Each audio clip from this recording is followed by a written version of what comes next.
Little Nightmares 2 is incredible.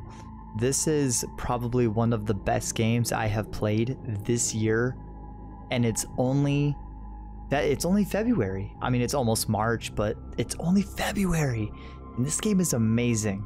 I'm just gonna start this right now and state this immediately.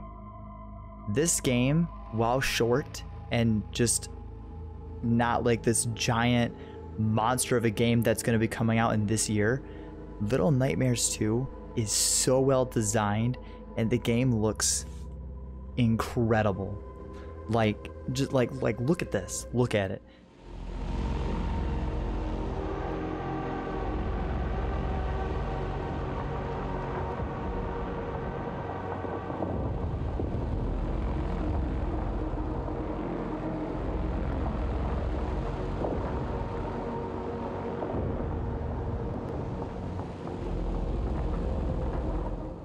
The detail in this environment is phenomenal.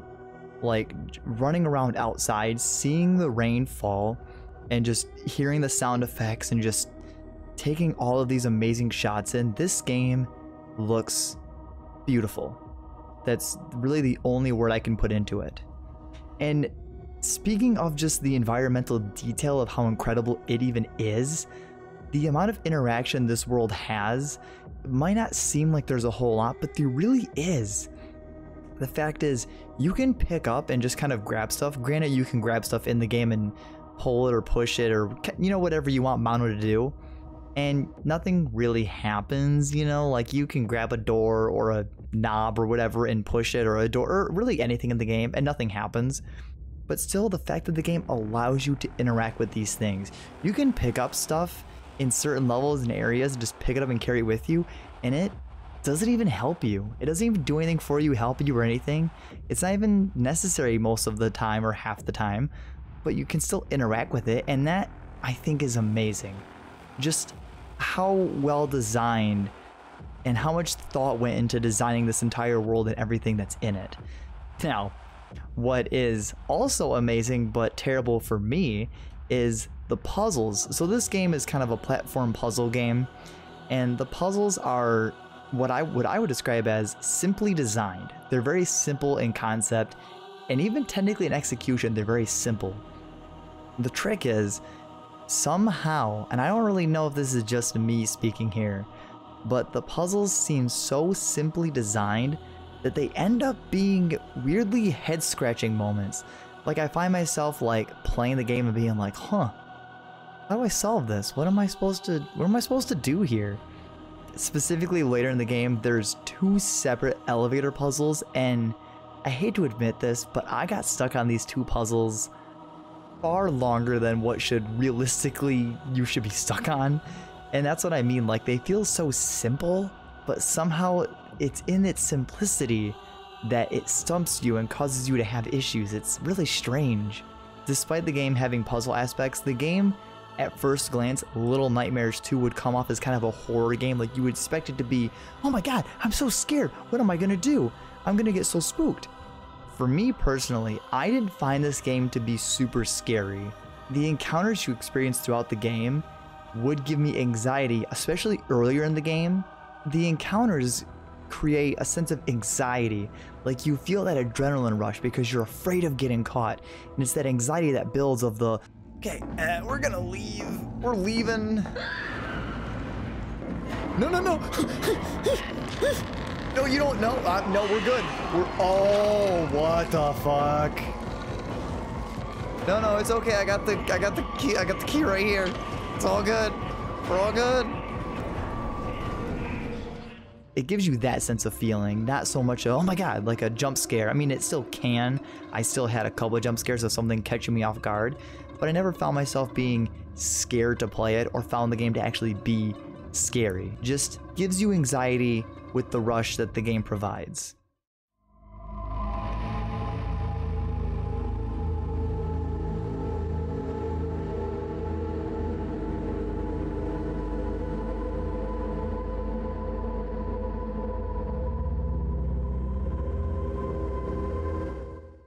The music in this game slaps, and it slaps hard. The soundtrack I really enjoyed.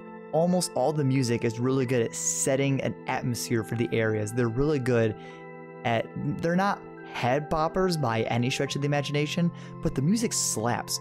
Like, I find myself just associating the music with just the game, which I mean, it's supposed to, but the music just really captures the world, the atmosphere, the situations that you're put in. Some music I can even hear and just gives me that kind of sinking feeling or that sense of dread, which doesn't really make it seem like the music, I guess, slaps, but you know what I mean.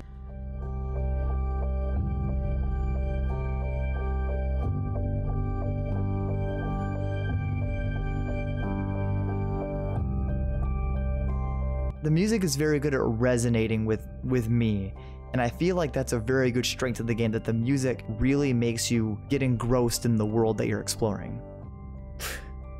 Spoilers.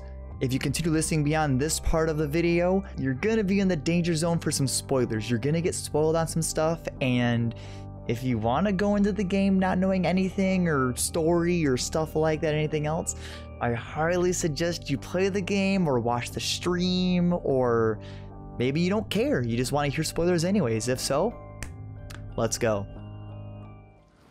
Yeah, I think she put the jacket on, the game kinda had a moment. Oh, okay. Yeah, I see the problem right away. When it comes to the gameplay, I actually think the gameplay is very well designed 90% of the time. My only real issue is this is a later game area, so be warned. The hospital. The hospital has these mannequin style enemies that you get the flashlight, and the flashlight's the main mechanic of this area. And the flashlight you have to shine on these mannequins lest they chase after you. Not even me and other people I do know have noted that even when you flash the flashlight on the mannequins, there is a delay upon the mannequin actually freezing in place and not grabbing you, or they just don't react to it right away unless the light's on them in a very specific spot. And especially the last mannequin chase sequence of the game, like the last, not the chase sequence, but the big room with mannequins. That room is very difficult to go through because, for one, there are so many mannequins in that whole room and so many of them animate to come after you. And having to pan the flashlight around to each mannequin at a specific spot in that slight delay, I would have a mannequin be right up on me, and I would swivel the flashlight to him and it would hit him, but there is still that slight delay of the flashlight hitting him and the game registering that the flashlight hit him for him to pause. So he would still grab me and I would die, and then you'd get reset. I don't have any issue with the mannequin sections with the flashlight except for that main room.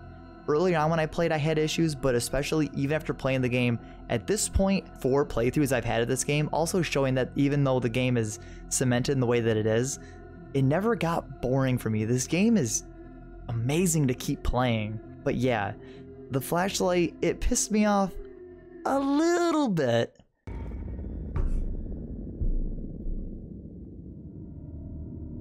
This is literally going from fun to like, this is kind of frustratingly annoying. Cause watch, this shit won't work here either.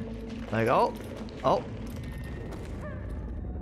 Second the light's not on him. Oh, guess what? He grabs you. This is so annoying. This is so stupid. The fuck? But I mean, it's fine. The only other real gameplay issue I could really give the game is when you're trying to grab a ledge or grab onto something, you have to be facing that. Like if you're trying to grab like a window ledge, you can't be facing away or to the side of it. You have to directly be facing it. If you're not, Mono won't grab it, which isn't really a bad design considering the game is very well designed. So it makes sense that you can't just snap to a ledge if you're not facing it directly. So it makes sense, but if that does annoy you, then I understand, but I don't think it's that big of an issue to really bring up, even though I brought it up.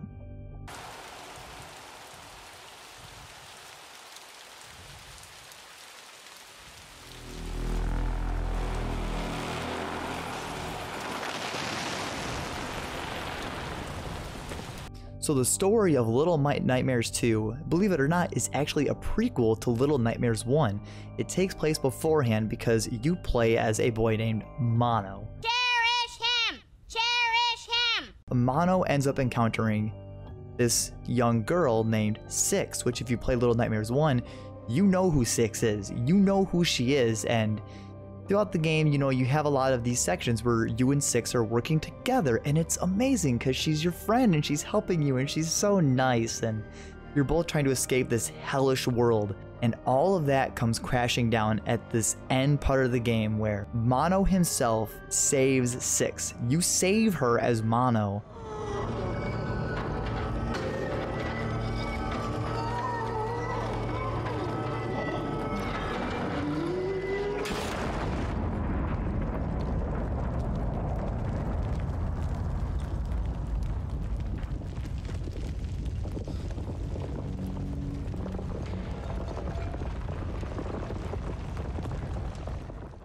And when you're escaping the end of the game, Six betrays you. She drops you, and it's a heart-wrenching moment. It hurts on so many levels. Even after 4 playthroughs of this game, the moment Six lets Mono go and he plummets in the tower makes my heart sink. Trust issues. And it's in that area that end game music and just the theme that plays when Six drops you, when Mono's in the base of the tower, the music that plays in these sections just...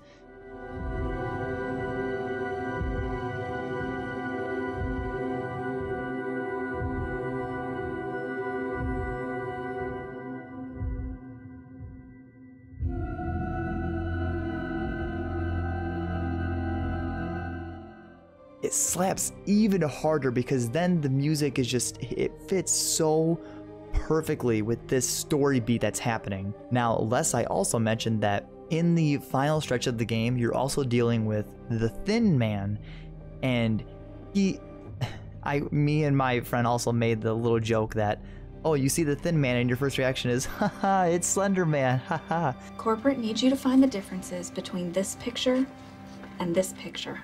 Actually, the giant twist is the Thin Man is Mono. Mono is the Thin Man. And it's such a moment that when you realize this at the end of the game, that Mono was the Thin Man, somehow your heart just sinks even more. I feel like I said this before. Does the music slaps, right? I mentioned that already, right? Man, that end section, like even before you're actually at the tower, the music in that final, the last bit of the second to last chapter, and the music pretty much in the entire last chapter is just 10 out of 10, slapping real hard.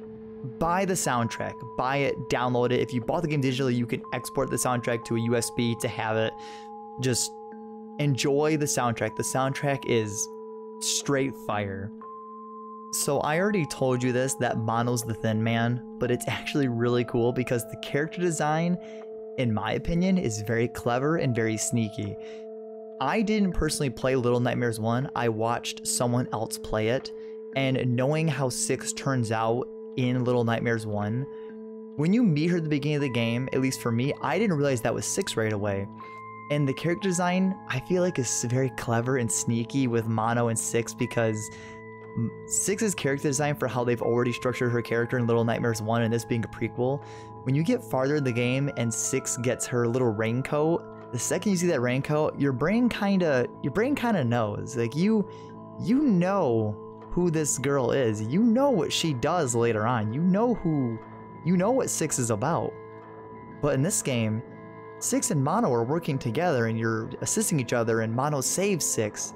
So it kind of throws you off balance, but also in the back of your mind, you know something's not quite right about Six. You just know something's not quite lining up in your head.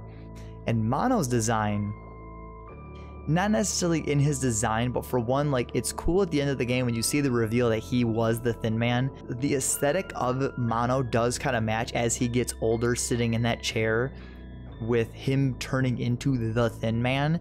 And even with just the design, you find out that like Mono and the Thin Man have like similar powers to kind of like, I don't even know how to describe it. They kind of like bend reality around them and they can enter the TV and do all this stuff.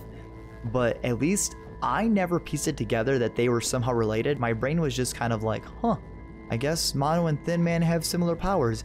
My brain just disconnected of like, oh, this is probably somehow related. That's how so well designed I feel like just the character is. And Mono gets other hats in the game, but honestly, nothing beats his signature starting paper bag helmet, because his design is so well constructed that any other hat, at least for me and my friend, it didn't seem to fit him like the aesthetic he has with the plastic bag or paper bag. It just, his design just works. It's great. We wouldn't be on Brain if we didn't mention the collectibles and trophies by relation to the game. I am here to tell you right now that the trophies and collectibles of Little Nightmares 2 are top tier design. No trophies in Little Nightmares 2 feel unfair or kind of bullcrap or tedious or annoying. Obviously, you have the basic trophies of collect all the hats, collect all the glitches. Those are your collectibles, and the collectibles are very well thought out. The placement of all these collectibles were very well done. Most glitches, most hats, or at least I feel half of them, or even like 75%, 3/4 of them, are very well placed where they're not quite hidden that you're just kind of pissed that you can't find them. But they're also not just, oh, they're literally on my way to where I'm going. They're a little out of your way. There are a couple hats and a couple glitches that are very well hidden. And these, I feel like, make it well designed. You shouldn't have all your collectibles just a pain in the rear to collect, but you shouldn't have them just all just right in your face, super easy to pick up, kind of like you're just walking by somewhere like, oh, hey, it's just right here. I thought every collectible was very well thought out and the placement was top tier. Also, if you collect every, I believe, glitch in the game, you also get the secret ending, which then ties 6 into Little Nightmares 1, showing how, assuming, a poster of the mall where she goes in the first game or second game, whatever way you want to look at this timeline or chronological order of game release. I don't know. You do what you want. Besides the general collectibles of the game, the other trophies are just trophies. There are no other collectibles besides the hats and the glitches, but the trophies aren't really, oh, beat the game without dying, beat on highest difficulty because there's no difficulty option. Awesome. They're all just kind of exploring the world. There are some of like, oh, hey, go behind this x-ray machine and turn it on and hold hands with 6. Hey, yell for 6 20 times. Hey, hold 6's hand for like 4 or 5 minutes. Hey, go burn this piece of corn on the cob. Hey, throw this piece of cheese down this certain hole. Get all the pop out of this vending machine. You kill an enemy with a weapon. Make sure they're dead. Hit them several times to make sure they stay dead. A lot of trophies that aren't really very complicated, but really cool if you just kind of interact more with the world and just explore it and just kind of immerse yourself.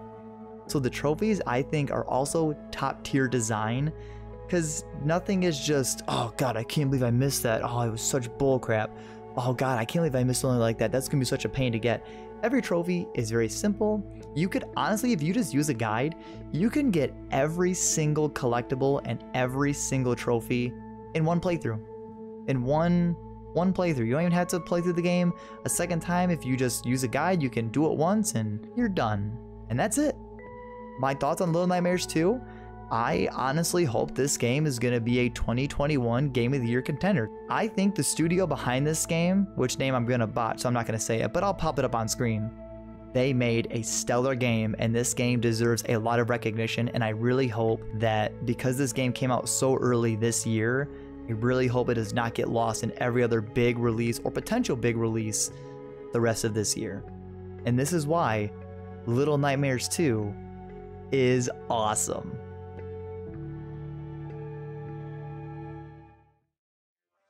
Hey there again, we made it. It's another video that you've completed, that you got to the end.